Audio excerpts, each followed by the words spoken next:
Hey, what's going on, guys? Coming at you today with another crisp review, and today we're going to be looking at the NECA Reactor Glow Godzilla that was part of the March 2017 Primal Loot Crate. To start off, we'll take a look at his box, which is just your standard NECA box without the hanging tag. And on the front it says Glows in the Dark, Loot Crate exclusive, and Reactor Glow Godzilla. And then on the back is a picture of the figure. Nothing special. So for the figure, let's get right off into what's special about it. Everything that's green does glow in the dark. So let's take a look at that. So you can see that it is glowing a little bit. Everywhere that is green is now kind of illuminated. It's obviously hard to tell because it's hard to film in the dark, but you can clearly see the distinction between his normal black skin and then the glowing green in the dark here.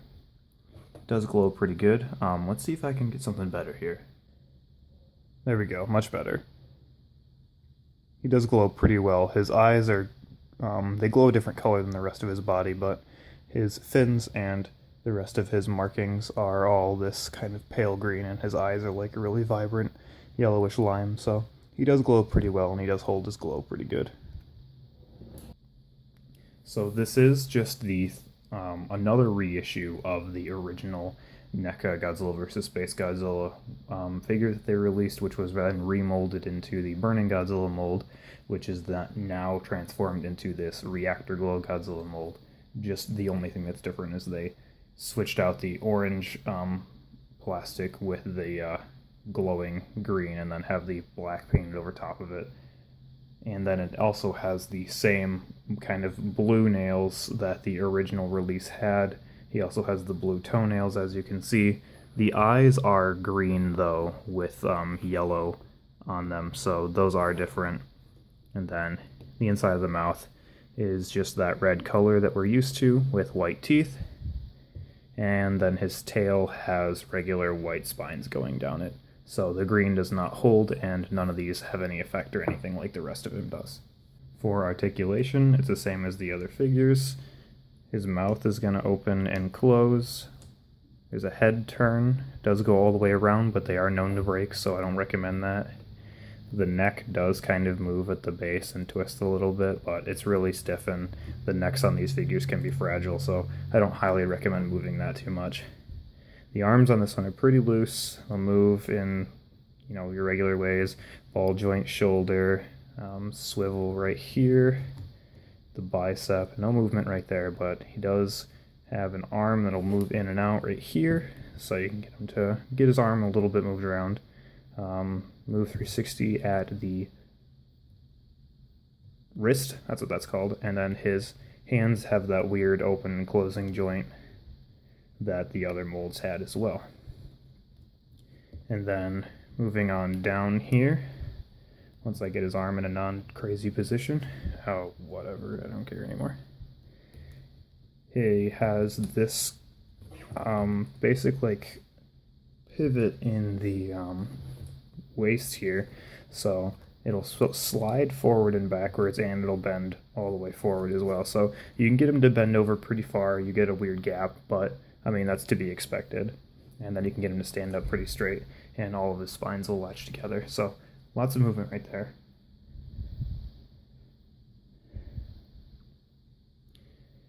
For his legs, they will move 360 right here, and they don't move in and out or around very much. So I mean, you get a little bit of play, but not a whole lot. Then they'll spin around right here pretty easily, and then a ball jointed ankle, and then they will bend right there as well. So a fair amount of leg motion.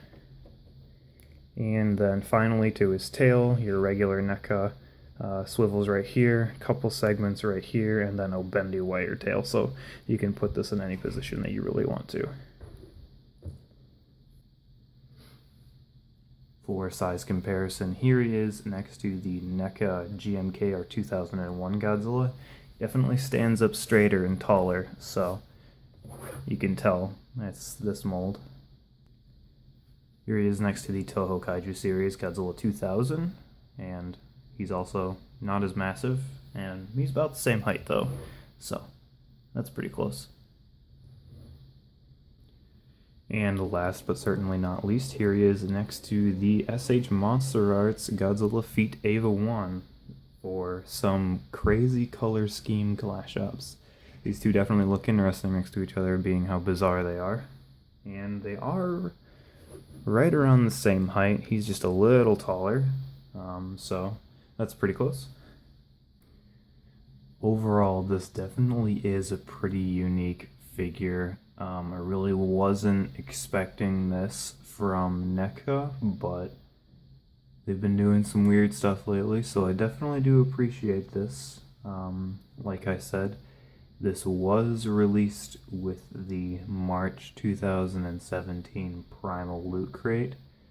I've been told you can get it from AliExpress for about $26, so a little bit more than your standard NECA Godzilla, but that's, to be expected considering this is a kind of a limited run exclusive, especially for a Loot Crate, so it's definitely interesting. It's cool that they're sending out these Godzillas as exclusives, but it's also kind of hard for the collectors like me and probably most of you guys who aren't subscribed to those kind of things like Loot Crate. The only reason I got my hands on this so quickly is because one of my friends is actually subscribed to Loot Crate and he didn't even want this Loot Crate to come in. So when he got it and he saw the Godzilla, he basically just told me and I went and picked it up the next day. So it's been interesting. I really do like it though. It's pretty unique. It's probably one of my favorite NECA Godzilla action figures. It's obviously not the best looking one, but it's definitely unique, and there's not really anything wrong with it. A lot of the joints are just really loose, so like his torso piece, it'll actually kind of like fall down even without me playing with it, so that's probably, it might just be mine. I know that a lot of the other NECA Godzilla action figures like the 84 in the past have had so stiff of ones that they don't even move, so I think NECA is still just trying to find their healthy medium between unmovable and unposable. But this is a pretty good step in the right direction. The only sculpt issue I have, and it's been with the other versions of this as well, is the lower jaw is just a tad bit too long, and it looks like he has kind of like an underbite. And there's not really any way to fix that. I mean, when his mouth's closed, it's a little less noticeable, but when it's open, you can really kind of tell that it's a little too long, and I don't know how I feel about that, but that's okay. And then, like I said, the glowing portion is pretty good. The eyes do glow a lot brighter than the rest of the body does, but that's okay. I mean, that's to be expected. It's probably two different kinds of paint. So, well, one's paint and one is the actual glowing plastic with the black paint over it. So you can't expect them to be the same color, but it does work out pretty well. It makes his eyes look a little bit more fierce. And then the blue claws and toenails on this one make a lot more sense than the original release, because this is supposed to be odd colors.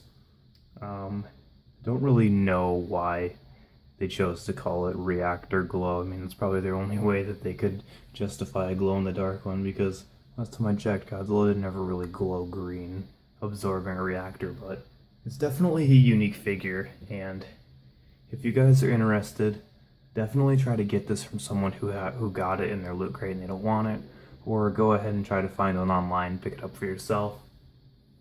Being $26, not that big of a deal, but when they run out, then you're probably going to be looking at a higher aftermarket price. So if you're interested, definitely go and pick one of them up now. I think it's pretty cool. So that's all I got for you guys today. I'll see you in the next one.